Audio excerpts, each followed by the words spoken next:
ইয়াসিন বলেন, মিথিলা বলেন, এরা কিন্তু মানে দীর্ঘ 5 থেকে 6 মাস ধরেই, মানে যখন থেকে আমাদের টিম থেকে চলে গেছে তারা, তখন থেকেই হচ্ছে আমার হাজবেন্ডের মধ্যে আমার মধ্যে তো গ্যাঞ্জাম লাগানোর অনেক চেষ্টা করছে। আমার হাত ধরে, ডান হাতটা ধরে পিছনে নিয়ে গিয়ে মোচড় দেয়। ইস, এই টিকটকের রাজরানীর হাতটা ধরে মোচড় দেওয়াটা ঠিক হয়নি মনে হয় রে।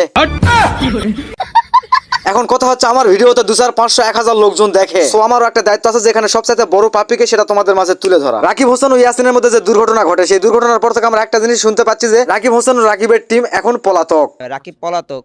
ইয়াসিন যেটা বললো আমার ব্যাপারে, পুলিশটাকে আমাকে খুঁজে পাচ্ছে না। তো আমি বলতে চাই, বাংলাদেশের টেকনোলজি কিন্তু এতটা দুর্বল না যে একটা মানুষকে খুঁজে বের করা যাবে না। যেখানে আমার মোবাইল রানিং, আমি একটা নোন পারসন, আমাকে ইজিলি কিন্তু। আচ্ছা ঠিক আছে, মেনে নিলাম রাকিব পলাতক, বাট রাকিব হোসেন পলাতক হলেও সময় টিভিতে একটা ইন্টারভিউ দেয় রাকিব ও অন্তরা। আর ওই ইন্টারভিউটা সম্পূর্ণ দেখার পর তোমার মনে হলো ইয়াসিন আর মিথিলার কানের নিচে আরো 4টা দিতে পারলে ভালো হতো। মিথিলা ইয়াসিন রাকিবের ফ্যামিলির সাথে যে আচরণটা করছে, এই যে তুমি ভিডিওটা দেখছো না, তোমার সাথে যদি এরকম আচরণ করতো কোনো ব্যক্তি, তাহলে তুমি তার গুণে খুলে ফেলে দিতে তার 32টা দাঁতি। সবচেয়ে বেশি খারাপ লাগছে আমার যে ব্যাপারটা, সেটা হচ্ছে ওর বাবার পেশা নিয়ে কথা বলতেছে। ওর বাবা নাকি আগে সিএনজি চালাইতো।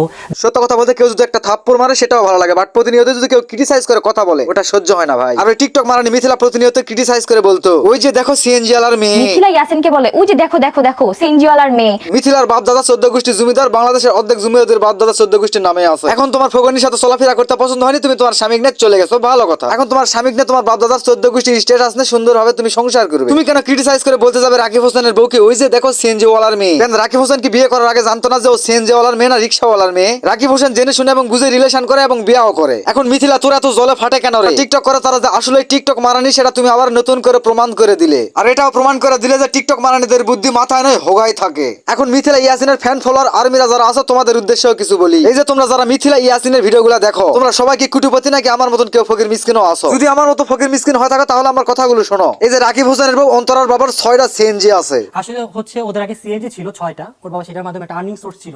কথা হচ্ছে অন্তরার বাবার 6টা সিএনজি ছিল, আর অন্তরার বাবার ওই 6টা সিএনজি একটা আর্নিং সোর্স। একটা জিনিস চিন্তা করেন, 6টা সিএনজির দাম কমপক্ষে হলো 424 লক্ষ টাকা। মানে অন্তরার বাবা মনে করেন 24 লক্ষ টাকা খাটিয়ে আর্নিং করেন। আর 24 লক্ষ টাকা খাটিয়ে অন্তরার বাবা আর্নিং করে, সেটাও মিথিলার কাছে ছোট বলে মনে হয়। যার কারণে রাকিব হোসেনের বউ অন্তরাকে দেখতে পায় না আর ক্রিটিসাইজ করে কথা বলে। তাহলে আমার মতন ফকির মিসকিন যারা ওদের ভিডিও দেখো, তাহলে তোমাদেরকে তারা কি মনে করবে? ভাই আজকে থেকে মিথিলা ইয়াসিনের ভিডিও বয়কট করে দিই। তোমরা আবার কেউ মনে করো না যে আমি রাকিব হোসেনের ফ্যান আর রাকিব হোসেনের পাশ আটতে আসছি। আমার পার্সোনালি রাকিব হোসেন সম্পর্কে আমার কোনো ধারণাই নাই। আমি যেহেতু রোস্টিং ক্যাটাগরির ভিডিও বানাই, যার কারণে আমাকে রোস্টিং ভিডিও সবচাইতে বেশি দেখতে হয়। আর একটা রোস্টিং ভিডিওতে আমি দেখছিলাম যে রাকিব হোসেন নাকি বাংলাদেশের নাম্বার 1 ইউটিউবার। আর এটাও শুনছিলাম যে রাকিব হোসেন বাংলাদেশের নাম্বার 1 ইউটিউবার হলেও তার সাথে ল্যাম্প কন্টেন্ট ক্রিয়েটর আর কেউ নাই। আর এটাও শুনছিলাম দেখছিলাম যে সে ওয়াশরুমে যায় কন্টেন্ট বানায়। আর তখনই আমি ডিসাইড করে নিই যে হিরো আলমের ফ্যান হবে, কিন্তু বাংলাদেশের নাম্বার 1 ইউটিউবারের নয়। এখন ফিরে আসি রাকিব হোসেনের টিম আর ইয়াসিন মিথিলার মারামারির মাঝে। আসলে সেই দিন মারামারি করার মূল খলনায়ক কে? তো আমার বোন হচ্ছে রেস্টুরেন্টে যায়, একটা কফি শপে, তার ফ্রেন্ড আর হচ্ছে আমার বোন, আমার ভাগ্নে ছিল তার সাথে। তো তারা রেস্টুরেন্টে যায়, তো রেস্টুরেন্টে নরমালি খাওয়া দাওয়া করে তারা নিচে নামে। তো নামার পর আমরা বাসায় যাবে, তো রিকশায় উঠবে, এই মুহূর্তে মানে দেখে যে ইয়াসিন আর মিথিলা হচ্ছে বাইক নিয়ে আসতেছে।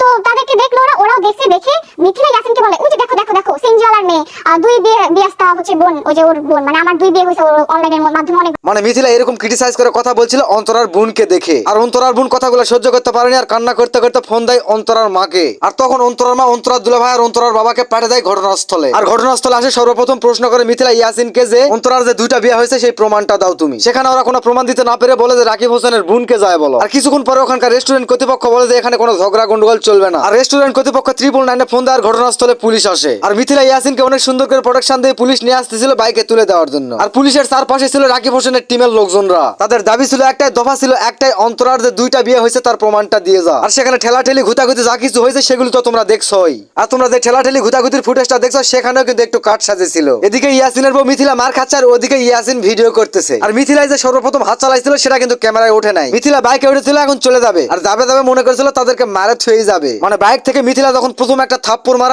মারার সাথেই অন্তরার বোন মিথিলার হাতটা টানে ধরে। আর অন্তরার বোন যখন মিথিলার হাতটা ধরে টানে নামায়, তখন তো মিথিলা দৌড়ে গেছে। আর বাইক থেকে যখন মিথিলাকে টানে নামায়, তখন মিথিলার পাটা একটু ছিলে যায়। আর ঠিক তখন ইয়াসিন ক্যামেরা নিয়ে ভিডিও করা শুরু করে দেয়। আর ইয়াসিন বেড়াও সেই মাল, ওর বউ যতগুলা মারছে সেগুলো একটাও ভিডিও করেনি। আর ওর বউ মিথিলাকে যখন মারছে সেগুলো সে ভিডিওর ফুটেজে দেখাইছে। মানে সেই দিনের ওই মারামারির মূল নায়ক হচ্ছে মিথিলা, মানে ইয়াসিনের বউ। মানে টিকটক মারানি যেটা থাকবে সেখানে গ্যাঞ্জাম গন্ডগোল ঝামেলা সৃষ্টি হবেই। গাইস আজকের ভিডিওটা এই পর্যন্ত। সম্পূর্ণ ভিডিওটা আপনাদের কাছে কেমন লেগেছে অবশ্যই কমেন্ট করে জানাবেন। ভিডিওটা ভালো লাগলে অবশ্যই লাইক শেয়ার করে দিও। আমার চ্যানেলে নতুন হয়ে থাকলে অবশ্যই চ্যানেলটা সাবস্ক্রাইব করে দিও। আর অলরেডি চ্যানেলটা সাবস্ক্রাইব করা থাকলে অসংখ্য ধন্যবাদ। থ্যাংক ইউ, সবাই ভালো থাকবে।